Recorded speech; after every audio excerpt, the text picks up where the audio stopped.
So, Azumanga Daioh is an interesting category. I really don't think about that series often. I probably should more. And there's a whole bunch of them, Azumanga, Lucky Star. Yeah, and again, Lucky Star is just... I mean, Lucky Star has more of a continuing thread in it. The whole cheerleady, dancey, slice of life thing. But it's also, again, it's more episodic and there's not... I just got done watching another one. I just can't remember what the name of it was. That happens all the time, don't feel bad. I just can't remember. It just has fun. They normally end up being like 4 coma when it's manga, when they're more like that though. Yeah. Most of those kind of series start off as 4-panel manga strips. Absolutely. You're absolutely right. Comas. And again, that kind of comes down to the whole part of it being shallow. And shallow is not a bad thing, by the way. I mean, you really do occasionally need those palette cleansing series. You mean like for example, like the comic strips? Yeah. I mean, they're only like, what, 4 or 5 boxes. You can't put like a lot of information in like 4 or 5 boxes. Yeah. And also, they really do act as palette cleansers. So, like, back to what Damali was saying, is you use like Full Metal Alchemist.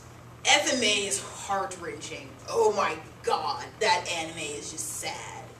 So you get to an episode like Full Metal vs. Flame, which is probably one of the funniest episodes of the series. I haven't got there yet. It's not going to spoil anything, don't worry.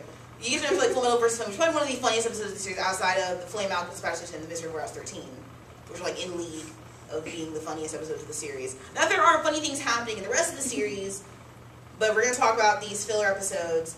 What are they really there for? Outside towards the thing where we actually get some information at the end of those episodes. But the middle of that is basically what? Palette cleanser. Hello? We've just had a bunch of people die? Crap has happened for the last like 10 plus episodes that we can't even talk about. Yeah. You know, just... You won't be able to take it if it's just like all this drama. Exactly. Like, you can't have drama. You're crying the whole time. I want to watch just like I mean, no, you'd kill yourself. I mean, there's... That too. I mean, you just die. I mean, like, how far have you gone in FMA, Damali? I'm like episode 4, maybe. Oh. Leave me alone. No, you have a long way to go. I know. That's why we're... And I'm watching Naruto too. I mean, you just have a long way to go in line of fucked up stuff. At least I've started. It's better than like before. Because you have stuff that comes up that makes me sad to think about. That I'm not going to talk. So you need these things to sort of cleanse the palate and refresh you. Now, I like comedy. Don't get me wrong. Let's name some comedy series, shall we? Or series that have high comedic aspects. Fruit Basket? Sure. Candy Stocking. Fine. I don't consider that anime. Oh my gosh, I see. That is Powerpuff Girls, and you know it. Gone wrong. That is Powerpuff Girls gone wrong. Shin-chan! Candy Stocking and Gardevoir. I couldn't get into that. It's Powerpuff Girls. It's funny. I think it's great. It's interesting. It's interesting.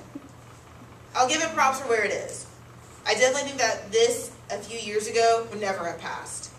I think it's definitely one of those it's one of those generational cusp animes that like could never have survived in the 90s. Which isn't a bad thing. It survives because it was produced by Gainax, who already had Evangelion and Gurren Lagann and Right. Belt. So now at this point, They can... Gainax can do anything they want. And Exactly. But then a company like that is so... They're experimental. They Yeah. also got away with Fooly Cooly and Fooly Cooly is... Absolutely. And that's why I say I don't know if it could have survived that generational breach. I think it would have been one of those anime that almost was like Hitalia, where Hitalia really started off very, very underground, and then suddenly overnight everyone knew what Hitalia was. And it was like a literal overnight process. Just one day suddenly everyone knew about this anime. And then all the true Hitalia fangirls had to retreat underground. I think that's what would have happened to that series like 5, even 6 years ago. Is that it would have been one of those breakthrough series that with the advent of the internet and these funny little clips we would have found. Make sense? Yeah. Awesome. So, name something else. Come on, there's plenty of you here. Oron has some comedy to it. Shin-chan. Fruits Basket. Black Butler has its dark comedy. No! No? What is Black Butler? Black Butler is a black comedy. Please remember. Okay. Hey, no, it is actually called Black or Gothic Comedy. Yes, ma'am. Do not be advised this is not some kind of interesting series-related pun. Or a mark on any kind of racial stigma. not just for the Negro. No, Black Butler is in this category of dark comedy because the humor behind it actually is very sort of sly. Yeah, I was showing my older sister about it, and she's like, she's not really into the anime stuff, and she was like, "This is what you watch?" I'm like, thanks, okay. Damn. Yeah, that's not. I mean, there's no lowbrow comedy in Black Butler, and that's good. It's definitely more adult and more palatable, but it's not to be called a comedy. No, there are funny aspects to it, but even because the funny aspects are very, very messed up. So like Sebastian telling a joke to the Undertaker. We have basically a zombie and a sex demon telling God knows what kind of jokes to other in an embalming shop. There's nothing funny about And that's exactly what we get. Exactly. So you have to consider that black comedy is its entirely different kind of category. It's also meant to be more satirical. Also be advised, satire is not comedy. No, really, Hitalia hasn't come up in this conversation, because satire is entirely different. Christina, Yes. how many countries is Hitalia banned in right now? I'm not too sure, but We're at least at about 15 plus. yeah. I lost track. Italy and I think China too. China, Taiwan, Korea, Italy, Germany. Wow, that's interesting. They don't like it. France bitched, England bitched, but they have two You guys tell me the press truth. laws. And then Australia bitched. I think even America bitched about it. A America, bit. and again, note, American fangirls don't like America. Nope. That's true. They like Japan. Which is hilarious. Be advised with that, girls. Watch yourselves. That you are very, very quick to shun your own country, but you're quick to go to Japan. So, Italia, I think we're at least 15 or so countries that have banned it. What about the Koreas? Oh, Korea's Yeah. actually banned it. Yeah. It's like, Absolutely. no. Well, because Korea's a China-loving whore. That's what he is in the manga, especially. He's a little China-loving whore. Do you think either North or South Korea wanted that? No. Very good. In the same way, China doesn't like China being Korea is just basically a giant opium drug lord. Or, moreover, England's bitch. Despite it being historically accurate. That's the problem. I think that's the problem. And unfortunately, Hitalia has, we've had this discussion, is that they've sort of gone in and they've very selectively chosen their history. Note, outside of a couple sly references in the manga, we really haven't talked about the Japanese atrocities of war, or have we talked about the atomic bombing, or have we talked about the Holocaust? Other than very, very sly and occasional references, and the final damning realization that whenever they say Germany's boss, that means Hitler. This is not some sly code for another hot German dude. It is Hitler. Because they can't come out and say it. They can't come out and say that. And when you do see the Holocaust, the atomic bomb, any of it in the series, it is, like you said, very sly, very quick, and in no way appropriate at all. Now, what do you think purpose that serves? See, they could have made an entire dramatic America storage shed cleaning out of the Holocaust, which honestly I think they should have. What do you think is the purpose of that? It would have been probably too serious for the series being what it is right now. I think it's a convenient way to shut people up. It At least would they've be. dealt with it. We've acknowledged the elephants in the room. Doesn't have to be done necessarily well, but we've acknowledged the elephants in the room. So, be advised that satire is very, very different. What does satire do that we usually can't do? Point out the flaws. Satire done correctly is a very, very effective way of telling someone that they're wrong.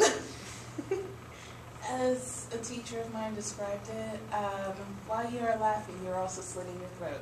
Absolutely.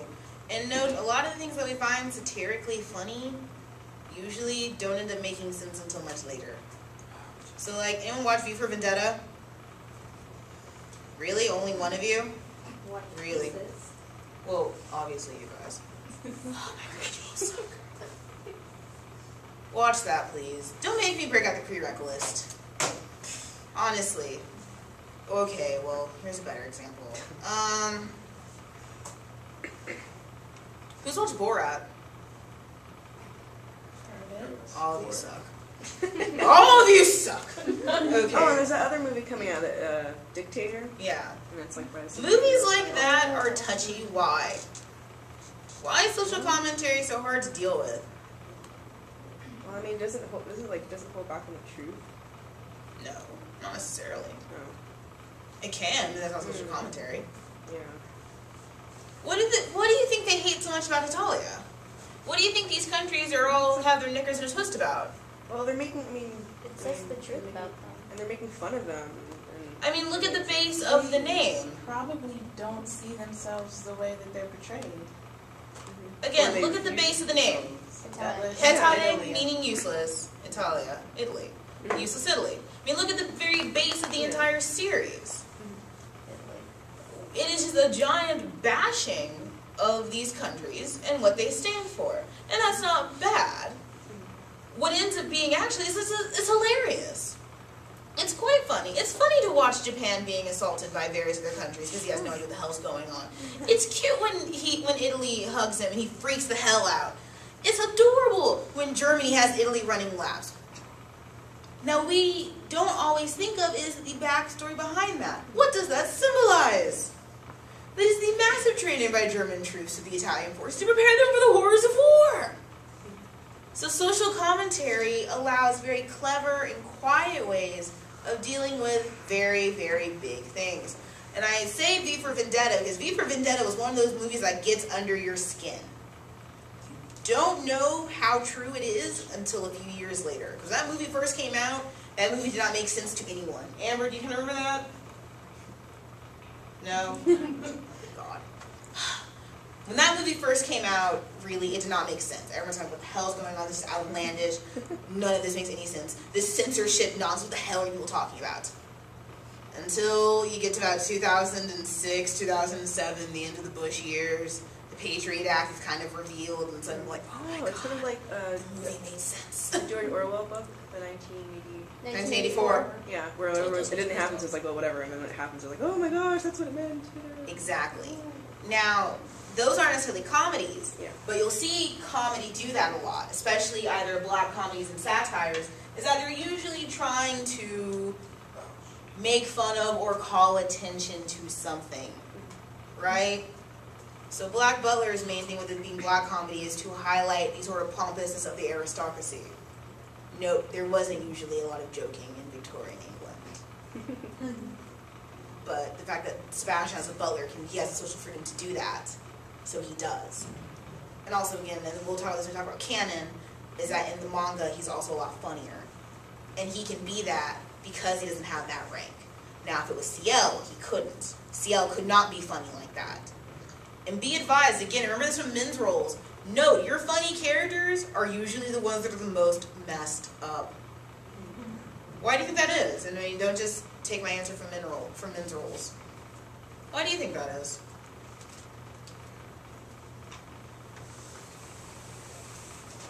I guess I mean, if you're like, I don't know, maybe your way of dealing with your, After being knocked down issues. so much, you have to find some way to cope with it. Yeah, that or we have Sasuke. I mean, it's sort of a... There are plenty of examples that we have of not dealing with it. Why do you think we go to humor so quickly? Well, it's like I don't know, it's not, well, it's not as depressing, for one thing. I mean, we laugh at it. It's kind of like a way of covering it up, I guess. Okay, I can accept that. And how about a more altruistic answer? Maybe it's just genuine. Maybe there are people that just can't be knocked down. Like Toru. Oh, yeah. She needs to die. No, she doesn't. She needs to be killed. No. So, what's so great about comedy? Why do we love comedy? Why do we... It's a relief. It's like a, it's light. It's not so. It's light? Yes, it's light. Yeah. It's light. That was a good gesture for it. It is. It's funny. It gives you relief. In that It's like you don't moment, have to feel it so. feels great. And note, when you are memorizing things from a series, when things stick in your brain, how often is it some kind of dramatic soliloquy? Sometimes. Yeah. It depends How on... often? Not very often. I'm not saying it doesn't happen. Shit, I can rattle off Alphonse's opening words to the intro of Fullmetal Alchemist for days. like to. That's true. Like most of the time, the funny stuff when you go, oh my gosh, I have to look at it again. I'm like, oh my gosh, it was so funny. I have to like share it with everyone. It's so funny.